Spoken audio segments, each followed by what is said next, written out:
You know just what you do to me. Play my emotions like a pair of puppet strings. Cleaning काढली आहे तर आता सगळं घरातले सगळे मेंबर ज्यांना जिथे जिथे कामावर जायचं तिथे गेले आणि त्यांची पण स्कूलला गेली आहे. आणि जर आता सगळं आवरून झालंय घरातलं आणि मी तुम्हाला हा पसारा दाखवते. तर ते जायच्या आधी ना मी सगळं सामान जेव्हा ठेवलं होतं मी ते सगळं सामान मी काढून मागितले, कारण त्यांचं पण असं म्हणणं होतं की तू जास्त असं दगदग करू नको. तर ते सामान काढून मागितले आणि आता मला कॉफी प्यायची खूप इच्छा होत होती, कारण मी जर आता जेवली तर हे काम आणखी 1 तास लेट होऊ शकते. कारण जेवल्यावर मला प्रचंड म्हणजे थोडंफार होते ना जसं कंटाळा येतो तसंसारखं. तर म्हणून मी आधी म्हटलं थोडंसं कॉफी प्यावं, फ्रेश व्हावं. फ्रेश झाल्यानंतर मी ते भांडायचं घेईल. आणि जर जसं म्हटलं फर्स्ट टिप, जर मी किचन क्लीन करताना काही काही गोष्टी पाळते ज्या मला म्हणजे इझी होते सगळे काम पटपट आवरायला, तर आज मी आहे ना, कारण मला माहिती आहे थोडं वर्कलोड जास्त होणार आहे आणि मेकअपचं पण माझं थोडंफार तिकडे चालू आहे, ते पण काम मला आवरून घ्यायचं आहे. तर आज सायंकाळी मला फक्त खिचडी बनवायची आहे. त्यासाठी मी आज आहे ना सकाळीच ते स्वयंपाक थोडं जास्त बनवून घेतले, जेणेकरून मला रात्री ठोकल्यासारखे जरी झालं तरी मी खिचडी आणि भाजी पोळी म्हणजे सगळं जेवणामध्ये असते. तर आता चला मी कॉफी घेते आणि किचन जसं म्हटलं मी, तर हा जो पसारा आहे कारण माझे थोडे भांडे घासून व्हायचे आहे. आत्ता जे घरातून बाहेर पडले त्यांचा जो पसारा जेवणाचे ताट आहे ते आवरून घेते. गॅस ओटा आधी पूर्ण क्लीन करून घेणार, जेणेकरून म्हणजे असं वाटायला नको की बाकीचे कामं पडले म्हणून. तर आधी पूर्ण गॅस क्लीन करून घेणार. त्याच्यानंतर कपडे लावायचे आहे मला मशीनमध्ये, ते कपडे लावून घेते आणि कंटिन्यू करते.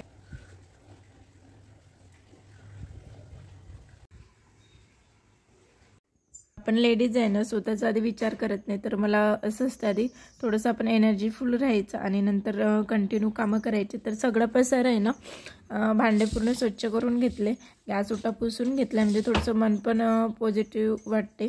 कारण जेणेकरून काय होते ना, पसारा जर गॅस ओटावर भांडायचा असेल तर मला तरी स्वतःला असं वाटते की किती कामं पडले आहे, कारण हे पण व्हायचं आहे ते पण करायचं आहे, मग ना इकडलं पण बरोबर होत आणि तिकडलं पण. तर आधी स्वच्छ पूर्ण मी भांडे घासून घेतले, त्यानंतर गॅस ओटा थोडं क्लीन करून घेतलं आहे, कारण गॅस ओटावर आणखी पसारा येणार आहे हे मला माहिती आहे. तर मी पूर्ण हे भांडे क्लीन झाल्यानंतर आवरायला घेतलं बाकीचं पण, कारण लाईट नव्हती त्यामुळे इकडे मी कपडे लावून गेले होते, पण लाईट नसल्यामुळे ना कपडे ते तसेच राहिले. शेवटी मग ते जाऊ दे जेव्हा होईल. आणि मग वर आले, तर वर आल्यावर मी काय केले सगळं छान चटई घेऊन घेतली. चटईवर जर थोडं बेडशीट टाकून घेतल्यानंतर आहे ना जो आजूबाजूचा कचरा असतो तो उडत नाही. तर माझं असं होतं की आधी सगळं वरती वाळू टाकून द्यायचं, वाळवणीचे पदार्थ ते टाकल्यानंतर म्हणजे डब्बे खाली झाले की मला पूर्ण घासायला बरं पडेल. तर इकडे वर आले आणि आता विचार करत होते की कसं होणार, कारण वारा पण खूप होता आणि गच्चीवर थोडी रेती माती असल्यामुळे भीती वाटत होती की वाळवणीचे पदार्थ खराब नाही झाले पाहिजे. त्यासाठी मी सेफ्टी करून घेतले. एक छोटीशी मी ऑनलाईन मागवलेली खाट आहे, जे मला बरं पडते, म्हणजे कोणी आई वगैरे आलं त्यांनाही झोपायला पडते घरात. आणि असं वाळवणीचे पदार्थ जर राहिले तर ते मी यावर टाकून घेते असे, आणि उचलायला पण हलके, त्यामुळे पण टेन्शन येत नाही. आणि नंतर खाली आले, सगळं काढून घेतले. आणि प्रत्येक वस्तू काय करायचं, जर डाळवरण असेल तुमचं तर ते आधी पूर्ण खाली करून घ्यायचे डब्बे, म्हणजे वर न्यायला पण बरं पडते. कारण आता एकटी घरात असल्यामुळे मला सगळं वर नेणं आणि खाली येणं त्यामध्ये खूप पाय पण खूप दुखले. आणि जेणेकरून असं होत होतं की लवकर लवकर झालं पाहिजे, कारण मला हितांशीला आणखी घ्यायला पण जायचं होतं.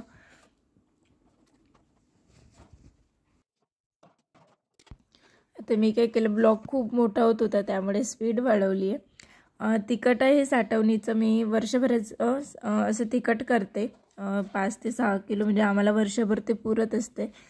आणि जसं म्हटलं मी एक एक डब्बा खाली करत होते आणि जे वाळवणीचे पदार्थ आहे ते वर न्यायसाठी काढून घेतले. मी पूर्ण डबे खाली करून घेतले आणि काही बघत होते की काही असं आहे का जेणेकरून म्हणजे खराब झालं आहे का, तर असं काहीच मिळालं नाही. आणि मी विचार करत आहे की एवढ्या स्पीडने जर आपण काम केलं तर मला वाटते घंटो का काम आहे. माझ्याकडे स्टीलचे डबे तशासारखं होणार, पण एवढी स्पीड माझी कधी वाटत नाही. की इतकी भांडे होते. तर चला आता घासून घेते, पूर्ण खाली झाले.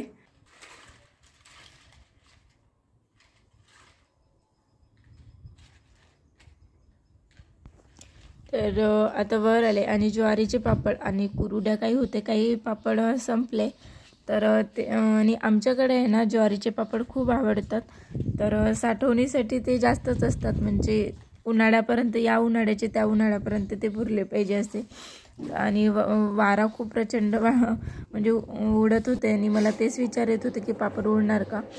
तर छान वाढून झाले आणि मला असं वाटते प्रत्येक काम करत असताना ना थोडं पाणी पिणं आपल्या बॉडीसाठी खूप एनर्जेटिक असते. तर मी मधामधात असं थोडं पाणी होऊन रिलॅक्स होते, कारण आपल्याला कोणी म्हणणार नाही की तू थकली आहे आणि कोणी अवॉर्ड देणार नाही आपल्याला. तर स्वतःचे कामं हे म्हणजे एन्जॉयफुल करता करता थोडं ना व्यवस्थित करायचे, जेणेकरून आपल्याला पण खूप हेवी टेन्शन घ्यायला जायचं असतं. तर पाणी पिऊन झालंय ना, आता मी बाकीचे आवरून घ्यायला निघाले. स्वच्छ करून वाढू टाकायचे. त्यानंतर हा जो इकडला आता राहिलेला पसारा आहे थोडा, जे क्वचितच काही सामान वापरलेलं जाते ते मी या एका साईडला ठेवून देते. तर ते सामानची मला विल्हेवाट करायची आहे. काही जे काही असेल खराब ते बाहेर टाकेल आणि जे व्यवस्थित काही स्वच्छ करायचं असेल ते स्वच्छ करेल. तर असं असते. पण मी म्हणते इतक्या सफाई करत असताना स्वतःकडे दुर्लक्ष करायचं नाही. सतत एक घंट्यात किंवा जसं वाटलं एक तासामध्ये तरी तुम्ही स्वतः पाणी पिलंच पाहिजे, कारण पाणी हे आपल्यासाठी खूप महत्त्वाचं आहे. आणि जर वेळ होत असेल, भूक लागली असेल तर जेवण करा. आपल्या घरी कोणी म्हणणार नाही, कारण आता माझ्या घरी तर कोणी नाही. जर तुमची फॅमिली जॉईन असेल तर कोणी म्हणणार नाही की तू जेवण का बरं नाही केलं, कारण त्यांना काम महत्त्वाचं असते. तर आपल्या स्वतःकडे पण लक्ष द्या. तर चला मी आता आवरून घेते पटापट.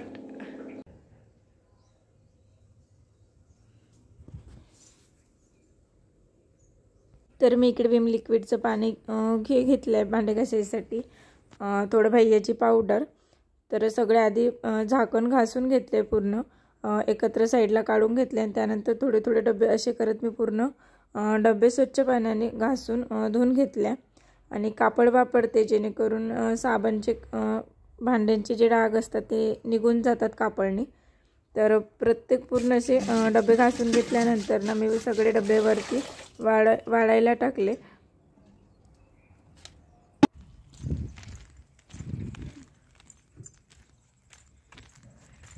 तर इकडे हितांशीचा वेळ झाला ना, तर मी हितांशीला घ्यायला चालले. जवळच असल्यामुळे मी तिला स्वतःच घ्यायला जात असते. तर इकडे मी काही झाकणं जे होते ते वाढवणीचे पदार्थ डबे ते मी असे याप्रमाणे वाढवले. आणि नंतर मशीन झाली होती, त्यांशीला शाळेतून आणल्यानंतर मग कपडे वाळू टाकले. आणि जे डबे मी ठेवले होते तर असे डबे ठेवायचे उन्हामध्ये, जेणेकरून बाहेरून आणि आतून पण वाढल्या जातात.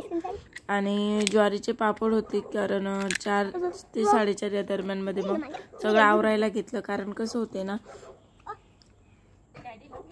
सगळं मग मी आवरायला घेतलं. आणि त्यांची इकडे मस्ती पण चालू आहे. तर तिला ब्लॉगिंग आहे ना खूप प्रचंड आवडते, त्यामुळे ती सतत कॅमेरा चालू जर झाला तर तिचं बडबडणं चालू असते. आणि तिला पापड खूप आवडतं, त्यामुळे ती कच्चेच खाते. आणि माझं थोडं ओरडा पण चालू आहे तिच्या मागे, कारण कसं कच्चे पापडने थोडं आणखी पोट वगैरे दुखायची भीती. तर तिला असं होतं. तर मी तिला काही काम सांगत होते, ती मधामधात मला त्रास द्यायची. आणि असे गोड मोमेंट पण किती छान वाटतात ना, कामाच्या वेळेस मुलांसोबत पण टाईम स्पेंड केले तर कसं ना वेळ कसा निघून जातो कळत नाही. तर शेजारच्या घरी बड्डे होता, तर बड्डेला पण जायचं होतं, ते पण प्लॅनिंग करायचं होतं. आणि इकडे सगळे मी या प्रकारे डबे पूर्ण भरून घेतले.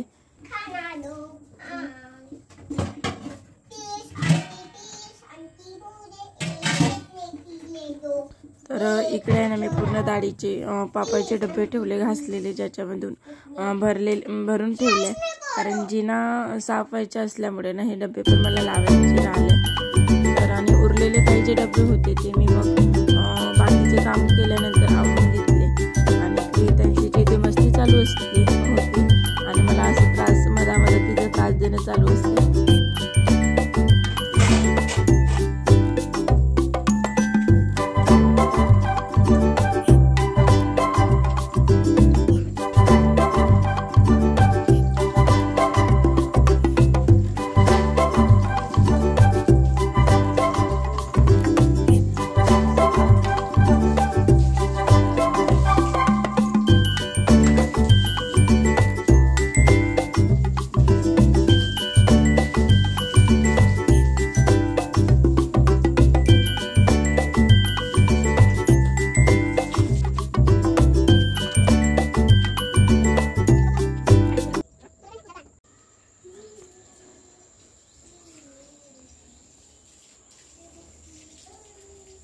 तर इकडे उर्वरित जे डबे होते ते मी घासून घेतले, कारण हे ओले असल्यामुळे ना मी सायंकाळ पण झाली तर जिन्यावरच ठेवलेले.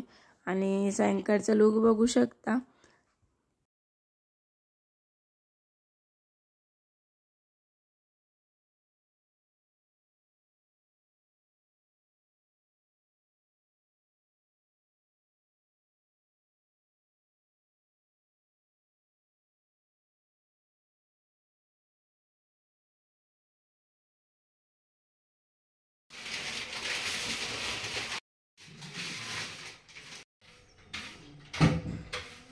तर इकडे आहे ना दुसऱ्या दिवशीची व्हिडिओ आहे हा.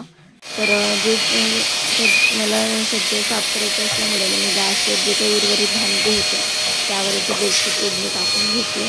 आणि जिना जर जाळायचं असेल तर जे उंच असेल त्यांनी, तर घरात कसं आता खालीवर करण्यापेक्षा मी त्यांना साफ करून मागितले थोडं. आणि इकडे मी हे लिक्विड घेतले, तर यामध्ये पाणी आहे, विनेगर आणि विम लिक्विड टाकले, एकत्र करून घ्यायचं. म्हणजे आणि काय होते, चिकट जो बसलेला थर असतो फर्निचरला आपल्या, तर तो साफ होतो. आणि इकडे मग मी वर गेले, कारण त्यांचा हात बॅलन्स बरोबर होत नव्हता. तर मग पार्टिशन जसं म्हणा तसं केलं आहे आम्ही. आणि पूर्ण मी असे स्वच्छ क्लीन करून घेतले. स्वच्छ क्लीन केल्यानंतर आहे ना पूर्ण कोरडे असे ओला कापड आणि एक सुका कापड ठेवायचा. दोन्ही यांनी पुसले की पाण्याचा चिकटपणा बसत नाही मग. आणि पूर्ण बघा पूर्ण क्लीन झालं या पाण्याने. खरंच खूप छान असा जो पण चिकट थर आहे तो निघून गेलेला आहे. आणि खूप सुंदर वाटलं मला. फर्स्ट टाईम हा स्प्रे मी यूज केला असा बनवून, तुम्ही पण. तर मी या प्रकारे ना पेपर लावून घेते झाकणला, म्हणजे जेणेकरून धूळ पडत नाही जास्त. आणि जे डबे आहेत त्या डब्यांच्या पेपर कवरला मी कवर नाव लिहून घेतल्या. आणि जे पण हे दिसतंय दरवाजा आपला कॅबिनेटचे, तर त्यावर एक आहे ना छोटीशी चिठ्ठी लिहून घ्यायची. म्हणजे एका आपण याच्यामध्ये एका बॉक्समध्ये आपण काय काय ठेवलं आहे. तर आता आमचं जे नेहमीचं शेड्यूल आहे, ज्यानुसार आम्ही डबे ठेवतो त्यानुसारच ठेवले. म्हणजे जेणेकरून आता कसं आहे, रोजचं आपण वापरीचे जे काढतो डबे, तर आपल्या लक्षात येऊन जाते की या डब्यामध्ये या कोपऱ्यामध्ये हे डबे ठेवले आहे. तर यानुसार मी हे नियोजन करते. तर आजचा ब्लॉग खूप लांब झाला माहिती आहे.